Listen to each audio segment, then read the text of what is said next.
Estamos llegando al final del calendario litúrgico. Durante todo este año, el evangelista San Marcos ha sido el motivo de nuestros estudios, de nuestros comentarios. Ya el próximo domingo tendremos la fiesta de Cristo Rey y luego iniciaremos un nuevo año litúrgico. Hemos comentado a lo largo del año el Evangelio según San Marcos. Hoy prácticamente el evangelista concluye dándonos una lectura un poco difícil, un poco complicada. Es tan difícil y complicada que él mismo nos dice que el que lea sepa entender lo que está leyendo. Eso nos lo dice en el versículo 14, porque sabe que el tema es un poco delicado. Escuchemos el Evangelio de hoy. Mas por esos días, después de aquella tribulación, el sol se oscurecerá, la luna no dará su resplandor, las estrellas irán cayendo del cielo, y las fuerzas que están en los cielos serán sacudidas. Y entonces verán al Hijo del Hombre que viene entre nubes con gran poder y gloria. Entonces enviará a los ángeles y reunirá de los cuatro vientos a sus elegidos, desde el extremo de la tierra hasta el extremo del cielo. De la higuera aprended esta parábola. Cuando ya sus ramas están tiernas y brotan las hojas, sabéis que el verano está cerca. Así también vosotros, cuando veáis que sucede esto, sabed que Él está cerca, a las puertas. Yo os aseguro que no pasará esta generación antes que todo esto suceda. El cielo y la tierra pasarán, pero mis palabras no pasarán. Mas de aquel día y hora nadie sabe nada, ni los ángeles en el cielo, ni el Hijo, sino solo el Padre. Si nosotros interpretamos el Evangelio tal cual como lo hemos escuchado, prácticamente da pánico, da terror, da miedo. Porque imaginarse que el sol se apague, imaginarse que la luna deje de dar su resplandor, realmente es algo terrorífico. Y resulta que eso es un lenguaje que Cristo usa, que se llama un lenguaje apocalíptico, que no lo inventó Cristo, ya lo había usado Isaías de los capítulos 13 al 24 en el Antiguo Testamento, usando las mismas imágenes. Por eso es un lenguaje literario apocalíptico que realmente no significa al pie de la letra tal cual como nosotros lo hemos escuchado, sino por el contrario, es un mensaje de alegría, es un mensaje de esperanza, es un mensaje alentador. Veamos parte por parte de este Evangelio. Comienza el Evangelio diciendo después de la gran tribulación. Uno se pregunta, ¿cuál tribulación? Recordemos que los primeros años del cristianismo, los cristianos fueron perseguidos, fueron asesinados, fueron desterrados, pasaron momentos muy difíciles.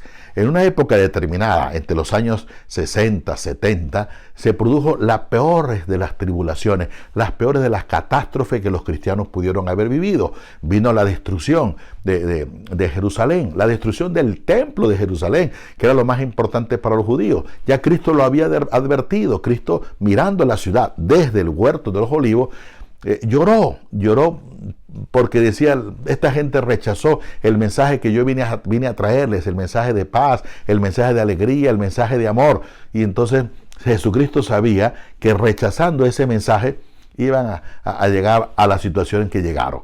Vino la guerra civil, vino la persecución, destruyeron, incendiaron Jerusalén, acabaron con el templo. Aquello que Cristo había dicho, ven ese templo, no quedará piedra sobre piedra. Jesucristo lo había advertido y Jesucristo lloró contemplando lo que le iba a pasar a la ciudad santa, a Jerusalén. Si nos trasladamos a Roma, en Roma estaba el gran emperador, el emperador Nerón, quien comenzó a perseguir a los cristianos, quien incendió a la ciudad de Roma, echándole la culpa después a los cristianos. Y no solamente eso, sino que mató a los líderes, a las columnas fundamentales de la Iglesia Católica, que eran Pedro y Pablo. Entonces fue una época de una gran tribulación para las comunidades cristianas. El pueblo de Israel se sintió mal, porque es decir, hasta aquí llegó todo el anuncio que los profetas nos habían dado. ¿Dónde quedó? Pareciera que se acababa todo tipo de esperanza. Es una desolación, es un desengaño, es sentirse verdaderamente mal. Pareciera que fuera el fin del mundo. Ante esa situación es cuando Cristo viene a decir, no, no hay que perder la esperanza. No es el final. Ahora es cuando va a resurgir una nueva humanidad. Y para ello Jesús usa las imágenes apocalípticas. El sol se apagará, la luna no dará su resplandor. ¿Qué quiere decir cuando Jesús usa esas expresiones? Cuando Jesús dice que el sol se apagará, que la luna no dará su resplandor, que las estrellas van a caer, se está refiriendo, en primer lugar, a aquellos regímenes dictatoriales donde en lugar de servir al pueblo, vejan, humillan y maltratan al pueblo. Se está refiriendo a aquellas culturas donde ellos han comenzado a adorar al sol como si fuese un dios, donde han visto a la luna también como una diosa, como una divinidad, donde aquellos reyes, emperadores y líderes se consideraban ellos mismos como unos dioses, y en función de eso cometían los peores crímenes que pueden haber cometido. Es más, por ejemplo, el dios de Mesopotamia, el dios de Egipto, y los peores crímenes horrendos que se han cometido en la humanidad, los cometieron en nombre de esos dioses. De modo que el emperador, el faraón y algunos reyes, ellos mismos se consideraban dioses, y en función de eso tenían esclavitud. En función de eso hacían cualquier cantidad de crueldad con el ser humano. Y aquellas culturas donde el sol era un dios y la luna era una diosa, ofrecían sacrificios humanos. Sin ir muy lejos, en México tenemos vestigios de esa cultura azteca que ofrecía sacrificios al dios sol y al dios luna. Nos quedan de recuerdo la pirámide del sol y la pirámide de la luna, cuando cada año se hacían miles de sacrificios de niños, de seres humanos, para complacer a ese dios sol, para complacer a esa dios luna. Fue necesaria la aparición de la Santísima Virgen María para darles a entender al indígena de que el sol no era ningún dios y de que la luna tampoco era ninguna diosa. Es por eso que la Virgen María aparece como si estuviese tapando, ocultando el sol. Esos rayos que salen detrás de ella, precisamente ella está por encima del sol. Y luego está ella pisoteando también a la luna. Cuando dice Jesús que el sol va a caer, que la luna va a caer, es precisamente eso. También dice que las estrellas caerán del cielo.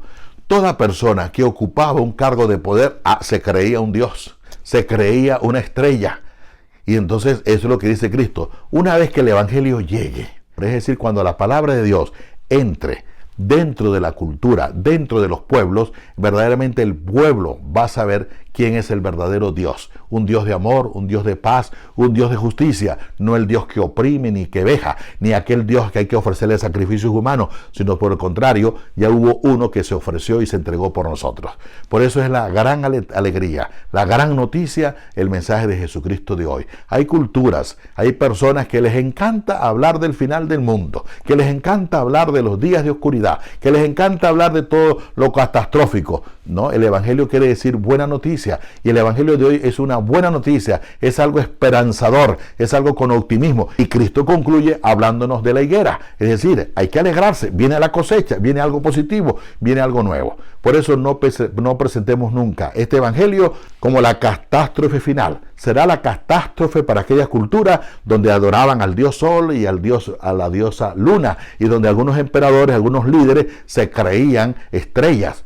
Hoy en día todavía quedan algunos vestigios de algunos líderes, de algunos políticos que se creen realmente que son dioses, que son estrellas, que nadie los puede tocar y que quieren aferrarse al poder.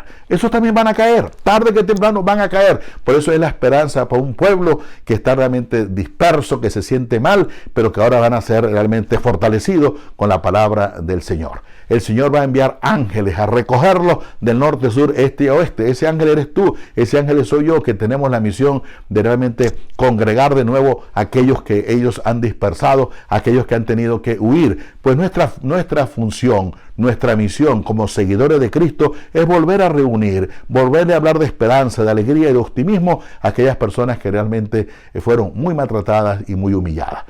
Pues bien, que el Señor nos conceda a todos una semana y vamos con alegría. Que esta semana tiene que ser una semana de alegría, de entusiasmo, y no una semana de tristeza pensando que el mundo se va a acabar. Pensemos más bien que Jesucristo vino a darnos ánimo, entusiasmo, para que nosotros reafirmemos nuestra fe en Él y alegrémonos porque todos esos líderes que se creen dioses cayeron, están cayendo y van a caer. Que el Señor pues nos bendiga, nos dé la gracia de vivir nuestro cristianismo siempre con alegría y siempre con optimismo. Que Dios te bendiga y te acompañe.